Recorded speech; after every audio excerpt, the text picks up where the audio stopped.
Kasangulu, Kazaki.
Voilà, comme vous avez dit, on est déjà à l'hôpital.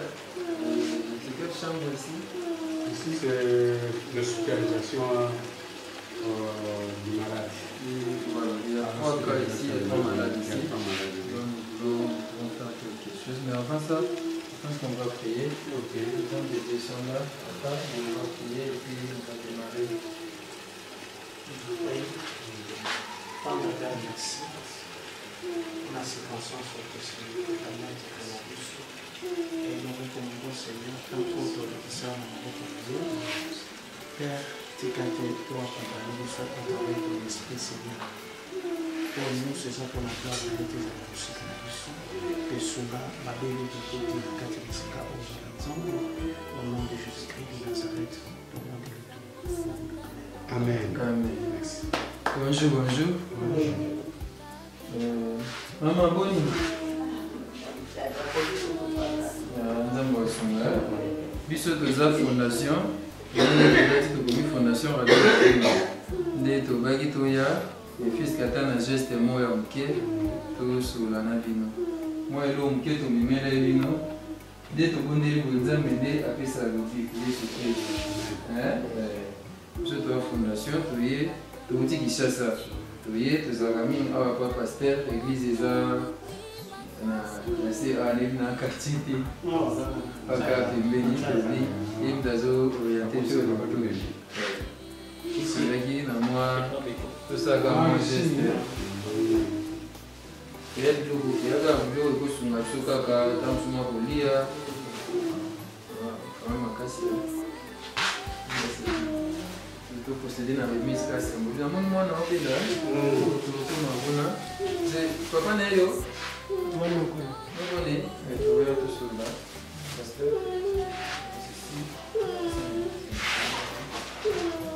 toye na mwa miliki tobanda pa mama ena kokodema tobandi topesa mama biloko toyebi yo esunga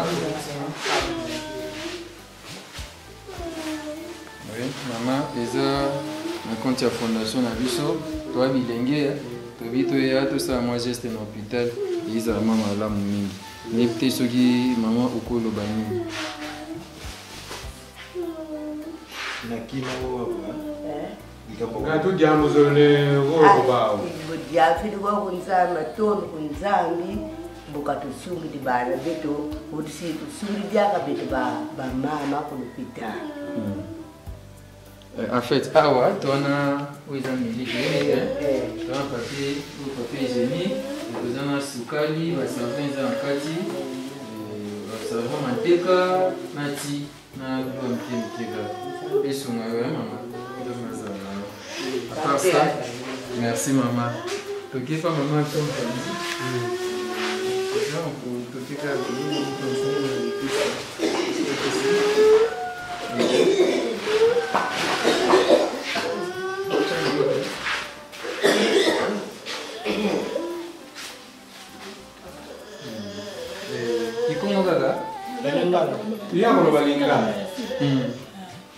Seigneur, merci.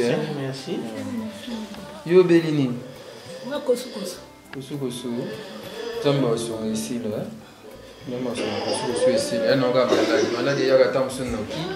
Ici là. Ça c'est tout à fait ça. On a beaucoup à moins compliqué. Vous comprenez ça? Oui, c'est aujourd'hui ce qu'il est venu. Il est venu aujourd'hui? Oui. Ah, c'est quoi son problème?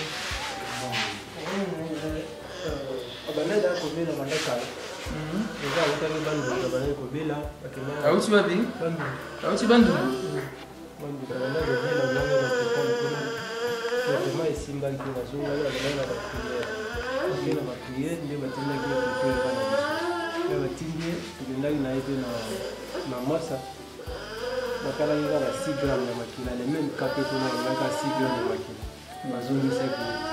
Mais azo samba bongo azo kapasi diminution ya makila diminution ya makila ya mwana bazozongisaka ye makila parce que lorsqu'il était venu taux na ye ezalaki na semi raison pour laquelle tozwaki makila ezalaki na 6 grammes. Alors eza malamu ndenge bokomi awa basepeli kokumisa nzambe mpo tokomaki na suka hôpital nyonso tokei ezosimba te na ntongo awa nde tomemaki na église moko boye baprie mpo na ye nde toye na ye awa na hôpital komona bino eza esengo j'espère tokoki koluka bino mpe swate na église mpo na kocontinue lisusu prière po oyo ya hôpital kotaki hôpital na bandundu résultat bien ebimi te toyene awa na masa akoti 2 fois bazongisi makila esimbaka te bespécial ya maladi bokenda na armée peut-être bakoki combattre yango yango nde toyene awa na armée mais avant ya lobi na poko alalaki na ye bien alalaki na ye bien na ntongo kaka alambuka boye moni mbebo na ye mbebo evimbi na misu boye evimbi yango nde tokomi na ye awa aza na 9 ans. C'est bon problème te nzambe osunga nzambe ma osunga église ezaka na se awa monga so kiti tout droit boye mon église mo eza mpandi nzambe osunga to na bilo muke pour que peut-être esunga na que ce manque à makila et c'est un peu miliki miliki il faut aller esunga vraiment et mon pasteur a fait ça voilà et moi boîte à l'épésana voilà. Sur ta fondation, je ne sais pas un mot peut-être par rapport à geste. Oui, merci beaucoup pour la geste. Oyo, Nzambe apambola bino et continuer. Puis Nzambe apambola pour la prière na bino et guérir bato ya maladie, bazwa guérison à travers na bino. Merci beaucoup. Et bien voilà, vous voyez, c'est la première chambre. On va aller dans l'autre chambre. Et aller vers les démunis, c'est notre devoir, nous le faisons. Et ça fait très mal comme ça, je ne sais pas. Je vais d'abord voir les mots de l'homme de Dieu, pasteur Kossi. Merci Papa Rabbi. Ça nous interpelle beaucoup de choses. Si nous sommes en bonne santé, c'est pour nous, et ce n'est que par sa grâce qu'il est tous en bonne santé. Vous savez, tant que tu s'est retrouvé malade, asa makambo toleki bon eloko momote ezaka ngolo ezaka ngolo mona za na poso la volonté na ye mais malade ni mtizoleli ça y est ça fait mal mais nous croyons un Dieu vivant dans la Bible était les chevaliers étaient équipés pour la joie de la bataille mais la délivrance appartient à l'Éternel bisosi to sambelaki et où est-ce que le délivrance déjà ndambe siko ceux qui zaki ba ki se biki saka nde bato bazala ba mbongo ebele bakenda bopito solo bazo ba soin approprié nde babika mais lobiko ya na kombo na Yesu mais nzamba pesi minganga mayele ya koyekola nzota moto mais yende mutayebi nzota moto koleka et nous croyons en ce Dieu là Jésus-Christ de Nazareth le véritable Dieu il est capable de guérir et si ka minganga ba échouer. Amen. Je vois Raphaël guéri. Et bien voilà, nous allons poursuivre, on va aller dans l'autre chambre.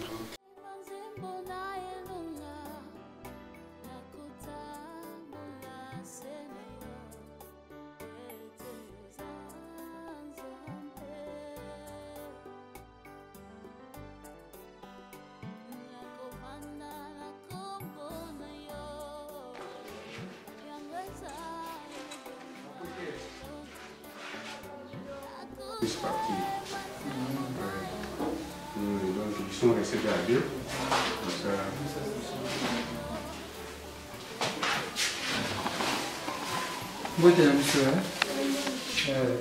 Il faut m'interpréter. Biso toa bandeko totikisa sa toyaka tozala mingi pa pasteur Luta na église eza awa na se wana plein de vie en fait nde toyaki na compte ya fondation na biso po tosala mwa geste kota bandeko na hôpital tomememi noka quelque chose tomememi no Yesu Masiya oyo apesaka lobiko nde bozala toyoki bobikaka bino na boye mpe tomememi mwa basache oyo mwa bwati ya miliki mwa savon mwa sukali mwa bilo mikemike eza na kati wana esunga biso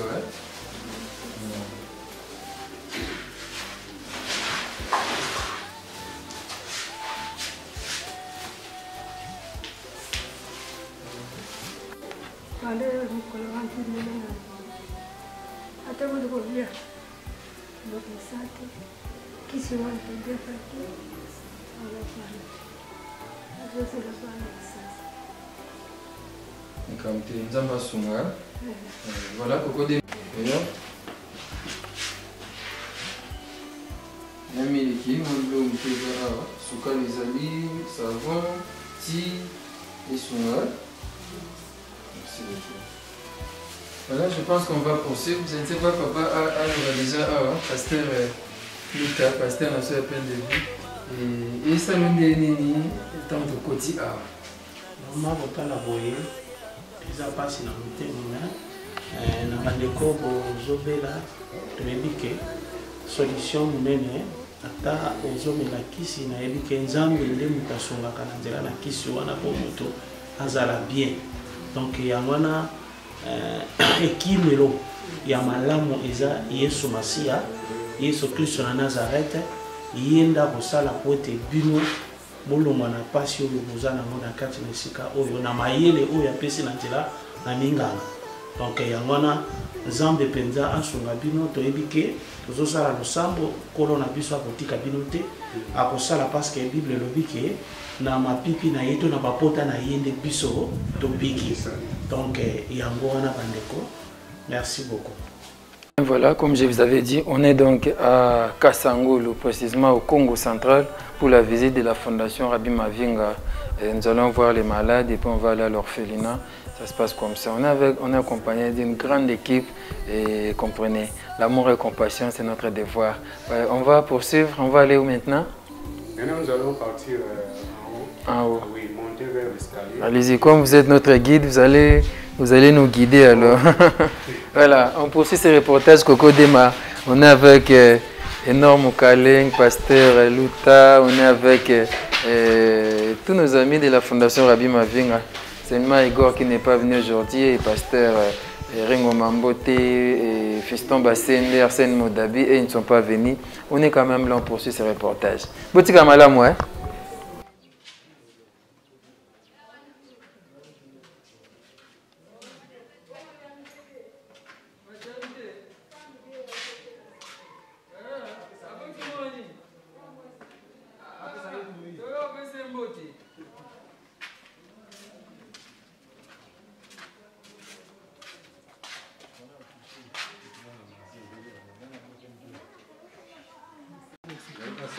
Bonjour docteur.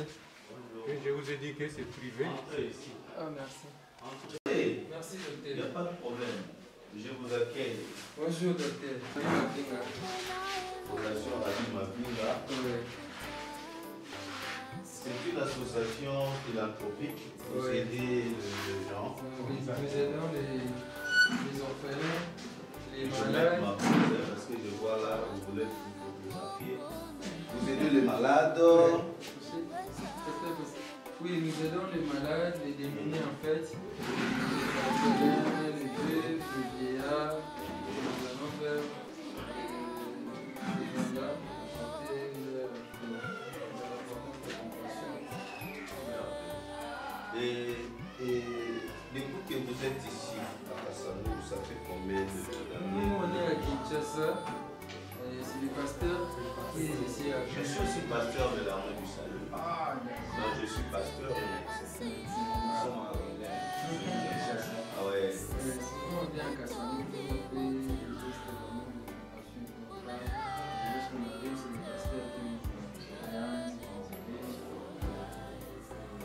on est ici, donc on va faire quelques visites dans l'hôpital et puis on va aller dans l'orphelinat. C'est où l'orphelinat?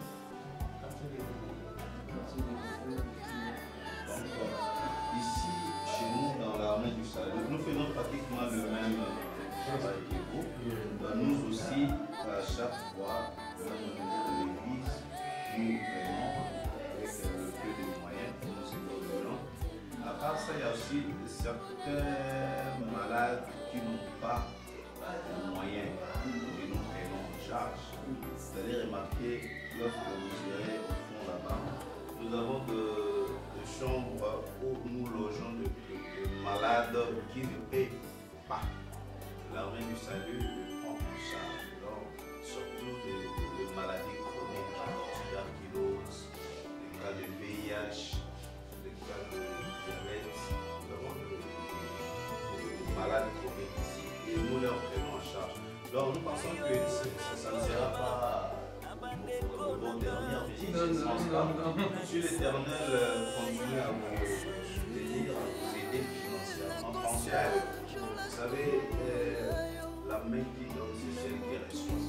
Donc, si Jésus lui peut dire j'étais malade, est-ce que vous êtes venu me voir? J'étais en prison. En fait, Jésus exprimait déjà ces sentiments-là, étant humain dans cette pauvre de monde. Je sais que le Dieu Tout-Puissant ne va pas vous abandonner. Il va vous ouvrir des portes pour aider les gens. Les gens ont vraiment des faiblesses. Parce que vous ne pouvez pas apporter la parole de Dieu chez une personne malade. Vous ne pouvez pas lui apporter si il a faim, si la personne a faim. Vous comprenez? Donc, ça vraiment, c'est ce que nous devons toujours faire. Nous devons être animés de cette fondation à la vie. Ça, c'est une bonne chose. Je sens que vous êtes fils de bon.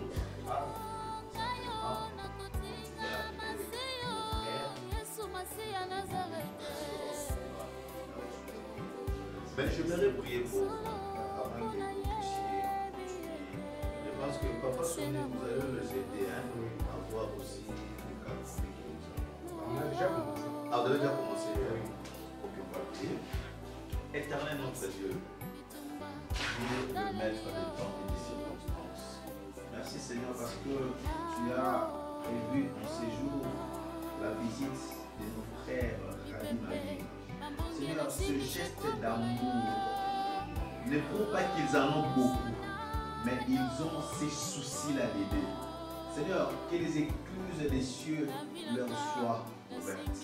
Je sais qu'en faisant ce geste, il peut y avoir de personnes qui peuvent aussi venir leur soutenir. Seigneur, que tu puisses les envoyer. Je sais qu'ils seront combattus. Mais Seigneur, tous ceux qui t'appartiennent ne seront jamais déçus. Avec toi, notre Dieu, nous ferons des exploits. Seigneur, que cet ONG fasse des exploits et continue à écraser les ennemis qui vont se lever contre eux. Pendant qu'ils sont en train de faire ce geste d'amour, Seigneur, pense à eux, qu'ils soient bénis. Et que tous les malades qu'ils auront à rencontrer, que tous les orphelins qu'ils auront à rencontrer, Seigneur, qu'ils puissent être aussi bénis au travers de leur présence. Continue à les accompagner par ton Seigneur Jésus et pour ta gloire, nous avons dit Amen. Amen. Merci beaucoup. Que le Seigneur vous bénisse. Donc moi c'est docteur Nkoko Christian. Donc là je suis pasteur de l'armée du salut à Chelles, l'armée du salut de Chelles, mais ici c'est moi le médecin directeur. Merci. Il y a 3 malades. Ici il y a 3 malades. L'enfant qui est en train de prier là-bas, oui, celle-ci et la maman. Ok. Merci beaucoup. Maman, na papa, na yaya oyo. Mbote na biso susu hein. En fait, biso toza fondation Rabbi Mavinga toti Kinshasa. Toza aboti galela obela nzambe osungai. Toza na soito yawa toza pas pasteur Luta, église ezana se awa, église Pain de Vie. Toyaka wana tosambelaka elongo to ba chrétien. Et tobaki toya tosala moi geste na hôpital to mona bandeko. Et to memela bango lobi ko za Yesu Masiya ya Nazareth.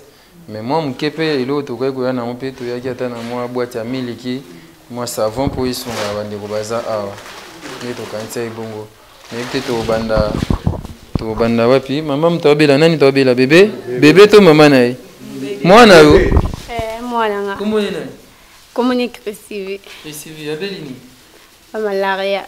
Malaria tongisi ya. Yo moko mwana na mwana lisusu.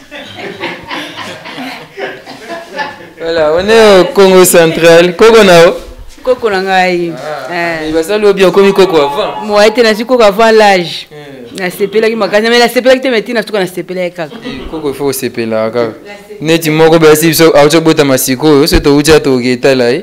Pasteur, vous allez passer, vous pouvez ça, n'importe vous pouvez ça pas maman, moi non. Voilà ya.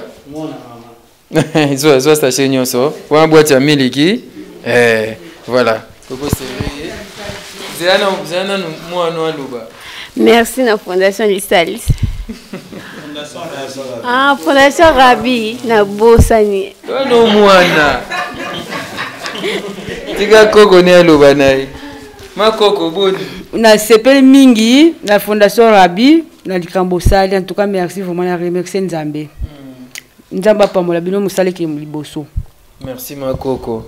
Wana Koko na ye toke pa nani pasteur vous allez seulement remettre et pas maman Tsoguna. Voilà, venez. Je crois que vous allez remettre à la maman. Maman Boni. Bien. Comment moi? Cadette. Yo be Koko to moi na omo. Mwana. Mwana yo Ah. Voilà, pasteur, remettez à maman. Moi, boîte à miliki, mikolo ne tchabe lo c'est les miliki. Ça va ils awana moi suka les bota la debota na mnote. Faut bien ngi dilo za dai de lo ko. Obini mama pour na geste ta kuna. Na sengi merci mingi na monso bosali nzamba pambola bino. Merci. Bino na kasangula ba mno moi bien. Biso be tozana biso bien. Nzamba za na bien. Voilà, tous en de combats, les amastandés. Calme.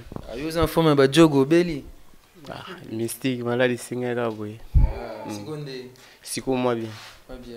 C'est toi fondation Rabbi Mavinga na bagi de te limno bloco et son amno kapona peut-être des jours.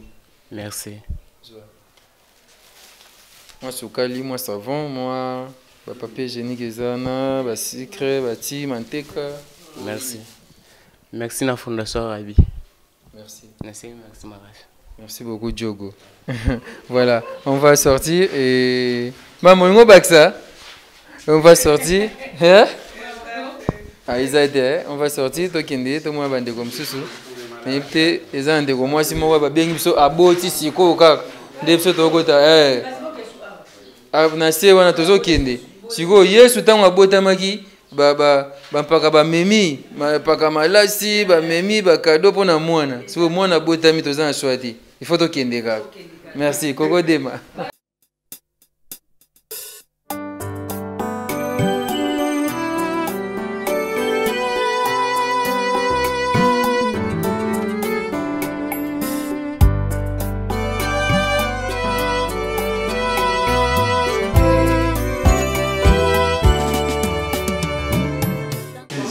Maman, félicitations maman.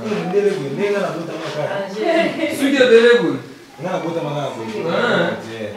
Mungu pe mama yokenda wa. Mungu anapeza kwa mwana mtu abotama pembe. Iloni esala mwana yinda to ya dola. Ndenge dola zomata ne mwana oyinda.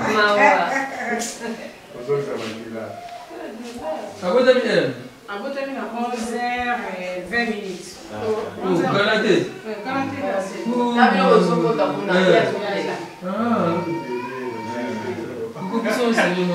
Abotami ka kalate ya. Ndenge biso tokota ndenge mwana azobota. Mata mwana kitoko. Azwinga makasi. 2 kg 600. Wow. Amo? Azanjela mino parce que yaye maman. Ah, c'est bien. Papa a vu déjà que maman boti. Vous venez au website. Hein? Au quatrième. Vous venez au website, vous savez bien. Azam ça papa. Waouh. Non sinon. Nous avons besoin de fondation rapide, tu as une photo de malade. Quand maman bien sûr il doit porter une photo si ça non porter malade pour nous montrer. Et moi le réserve.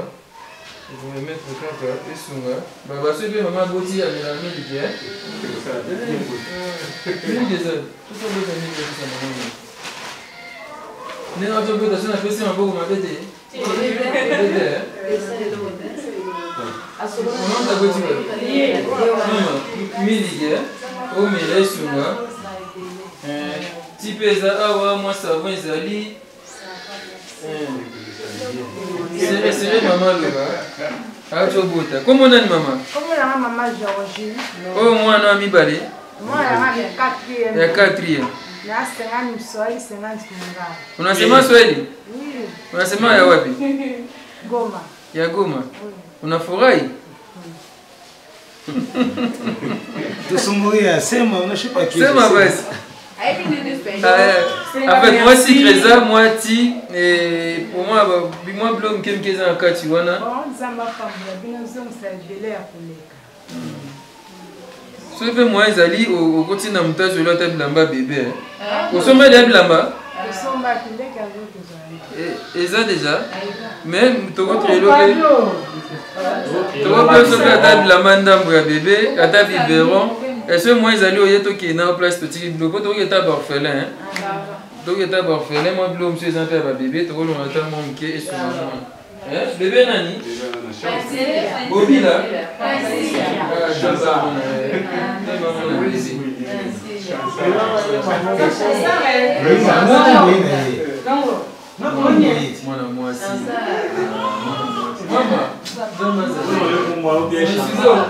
si vous avez là on a remarqué à paille infirmière va en coiffure mongo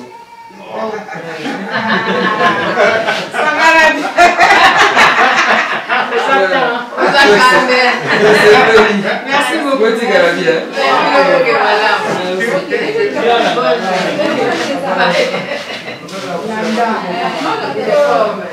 merci beaucoup.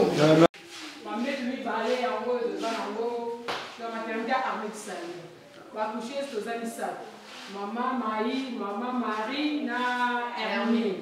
Tout ça à mon collègue, tout ça va courir. Merci. Merci beaucoup, merci. Ndenge na esebino toza na Congo Central awa précisément na Kasangulu wapi sika toyaki na konti ya Fondation Rabi Mavinga tosaka bomo mesano elongo na pasteur Kosi. Le pasteur Kosi et tokoti hôpital na débit tozé na moi pasi ba malade bani mena suka na mwini to sepeli quand même. Oui vraiment ça va parce que tozaki na pasi pourquoi parce que tokoti bande konabiso bana bazo souffrir. Oui. Mais et donc c'est on peut saluer biso naissance ya bébé otiko bota masika bébé Princilia. Bébé Princilia nde zongisi biso mo sengo wana ya ko sepela sous la naissance mo salami et nzambe azoloko mo donc c'était ça. Donc mo ezaki sengo na biso na suka wana bien sûr. Quartier au quartier nini pe bana Kasangulu o mikili ya poto ya partout en boyoka que Ahmed Sali oya wapi Massa tozaji c'est na Massa quartier Massa toza awa hôpital Ahmed Sali Ahmed Sali za ko bunga te ba nyonso ba yebi na bango voilà et c'est vrai maintenant comme tout chaque jour ba Rabi pe pasteur Kosi OK ka bo memika mo boîte milika muke et puis bo l'accès na TV yo le bagaté ezali. Merci papa Rabi. Bato ba bongo ezala faute na bango te pourquoi parce que non ba comprendre vision te musu pa lo bionga pona allo bagaka pourquoi lo bagaka c'est pela lo banaye kaka yango mais ezala na objectif au makamo sur ça na mara pourquoi parce que to pesité pour to la gisaki fondation Rabi Mavinga bazana mbongo so ezali ya mbongo to biloko mutuya mais tozo pesa pona ko yebisa muninga mususu ko interpeller muninga mususu okoyi ko sala pe lokola biso okoyi sala pe lokola biso parce que mutu mususu aza déjà touché na ba image à mon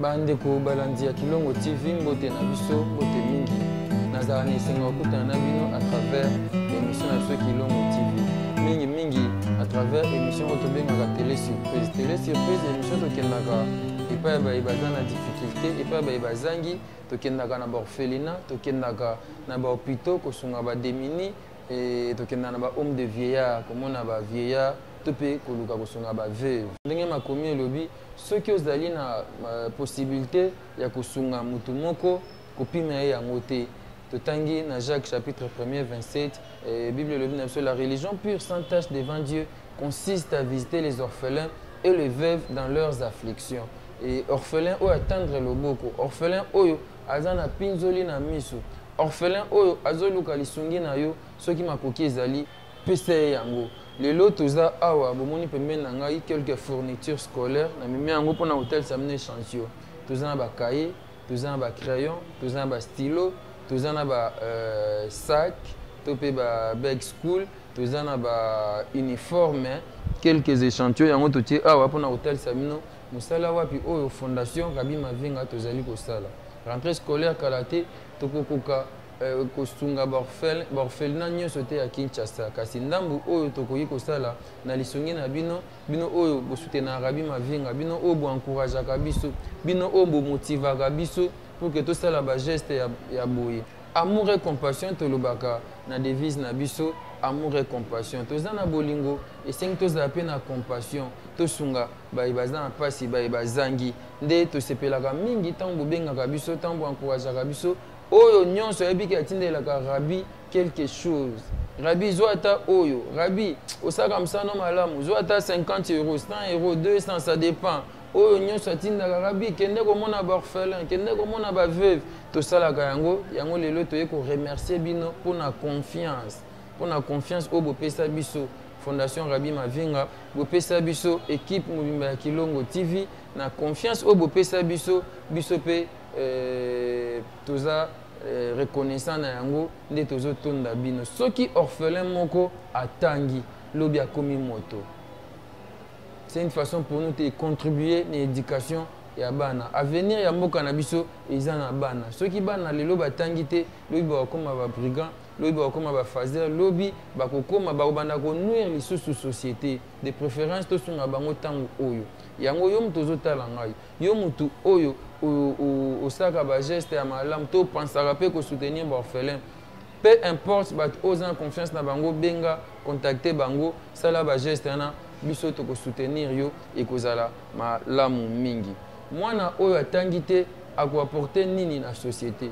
vous savez on nous dit la plus belle femme ou bien la plus belle fille de la ville ne donne que ce qu'elle a sa beauté mais la plus belle fille de la ville certainement doit être celle qui est intelligente elle va apporter son intelligence dans sa société et kozala malamu mingi biso Kilongo TV tokanisi ko contribuer na éducation ya bana pour que lobi tolesa nzoto tolesa pe bongo olesi mwana na musuni olesi mwana pe na bongo olesi mwana pe na molimo eba nzela ya Nzambe soki bongo ya mwana ele malamu c'est-à-dire akosala pe musala ya malamu ndenge kokode mayebisaki ngai abi mbongo esombaka mayele te kasi mayele nde esombaka mbongo soki mwana aza mayele akoyeba kosomba akoyeba kotonga akoyeba kosala makambo ya minene. Merci mingi epai na bino nyonso. C'était pour moi une façon de vous remercier na bato nyonso oyo basoutenir Kilongo TV. Merci mingi na bato nyonso basoutenir Rabi Mavinga en particulier.